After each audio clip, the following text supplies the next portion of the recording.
Timnas Indonesia harus mengakui keunggulan Arab Saudi pada pertandingan pertama putaran keempat kualifikasi Piala Dunia 2026 zona Asia. Laga yang berlangsung di King Abdullah Sport City Stadium, Garuda kalah dengan skor 2-3. Indonesia unggul terlebih dahulu melalui gol penalti Cavendish pada menit ke-11. Namun berselang 6 menit, Arab Saudi menyamakan kedudukan lewat Abu Al-Shamad. Tuan rumah kemudian menutup babak pertama dengan gol dari Firas Al-Buraikan pada menit ke-34.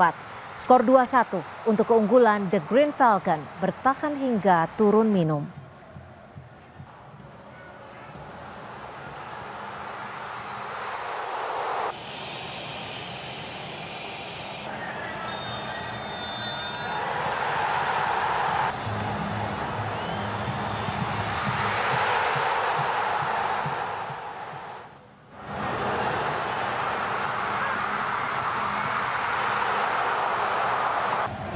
Usai turun minum, Arab Saudi kembali mencetak gol pada menit ke-62.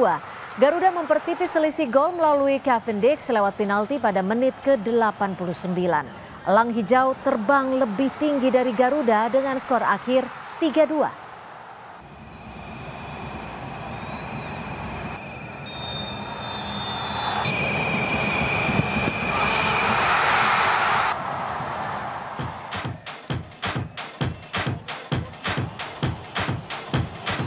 Timnas Indonesia menelan kekalahan dari Arab Saudi pada pertandingan pertama putaran keempat kualifikasi Piala Dunia 2026 zona Asia.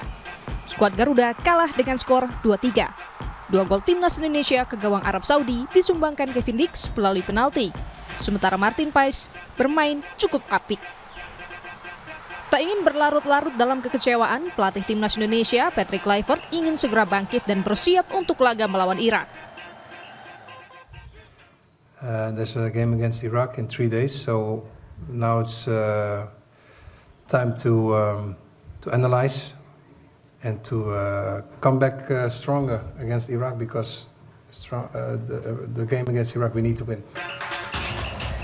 Meski peluang lolos ke Piala Dunia 2026 masih ada, analis sepak bola Muhammad Kusnaini mewanti-wanti skuad Garuda harus berbenah dengan meminimalisir kesalahan sendiri di area pertahanan kala melawan Irak. Susunan pemainnya apapun, kalau masih salah-salah sendiri, apalagi salah di daerah pertahanan, itu memang sangat berbahaya. Yang kedua, game plan-nya nanti harus diikuti dengan susunan pemain yang tepat. Sebetulnya kemarin juga salah satu yang agak mengurangi peluang kita untuk menyamakan kedudukan atau menangkan pertandingan, karena respon dari pelatih itu agak lambat ya. Jadi harapan masih ada. Paling tidak, kalaupun kita tidak bisa lolos langsung ke Piala Dunia dari putaran ini, kita masih punya peluang untuk lolos ke putaran kelima kalau kita menang di pertandingan terakhir. Asa Timnas Indonesia untuk lolos langsung ke Piala Dunia masih terbuka. Salah satu syarat Indonesia wajib menang lebih dari selisih 1 gol saat melawan Irak yang akan digelar pada Minggu dini hari.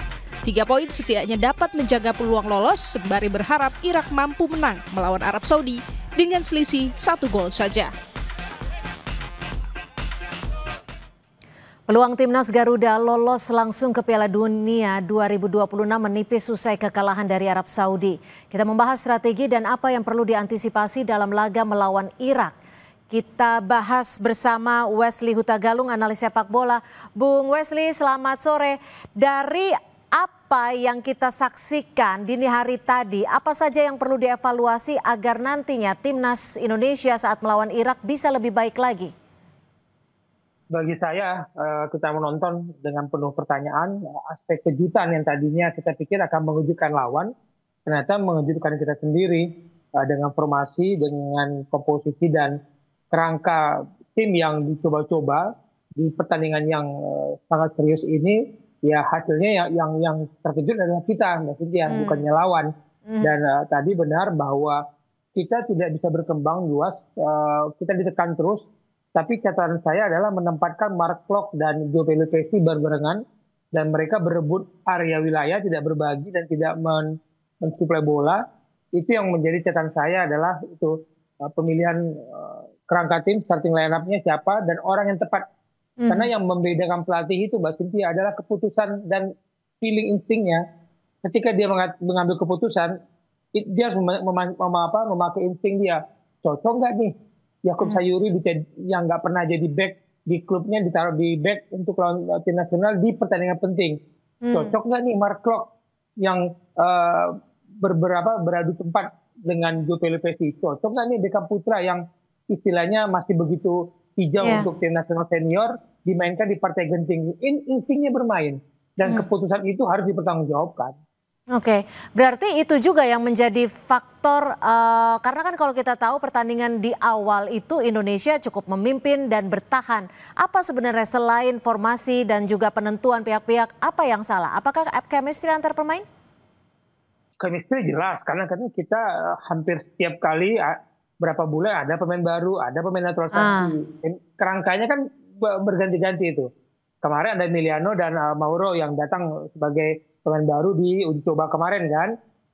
Nah, bagi saya kita nggak punya pemain yang memegang bola, mengalirkan bola, dan di depan kalau memang oleh dalam kondisi fit dan bermain kita lihat di babak kedua seperti itu, kenapa nggak dari awal? Kan insting dan lagi-lagi keputusan. Memainkan Ragnar yang juga sudah lama tidak membela tim nasional dan cedera, dia mengambil Mauro, tapi dia kemudian mainkan Ragnar di depan, baru kemudian ganti oleh Romani, dan oleh Romani memperlihatkan dia adalah pemain yang kita butuhkan, menyentuh bola, memberikan ancaman, lalu bergerak.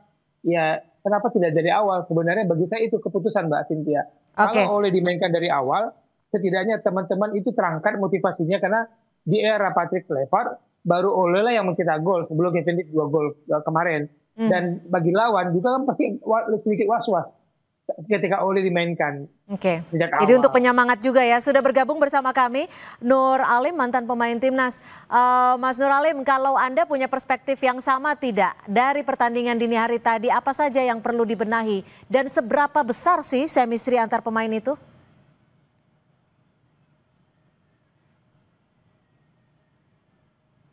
Mas Nur Alim. Ya, boleh dibuka untuk audio dan juga kamera Zoom. Baik, kami coba perbaiki lagi untuk Nur Alim, mantan pemain timnas yang akan berbagi perspektif di Kompas Petang. Bung Wesley, lalu kalau dilihat dari formasi yang ada 4-2-3-1, apakah ini harus diperbaiki atau seperti apa ketika nanti kita akan melawan Irak? Karena kan hanya ini peluang kita bisa maju di Piala Dunia.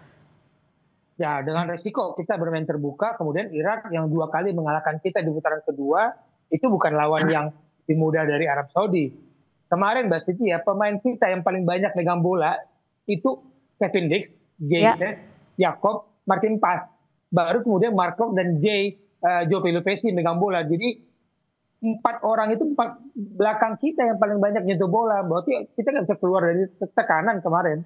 Yang paling banyak nyentuh bola itu 68 itu Kevin Dix, baru diikuti diikuti Yaakob Sayuri, baru kiper kita Martin Pas yang melakukan 7 penyelamatan. Setelah itu baru Mark Klok memegang bola, menyentuh bola 46 kali, dan Joe Pelupesi menyentuh bola 37 kali.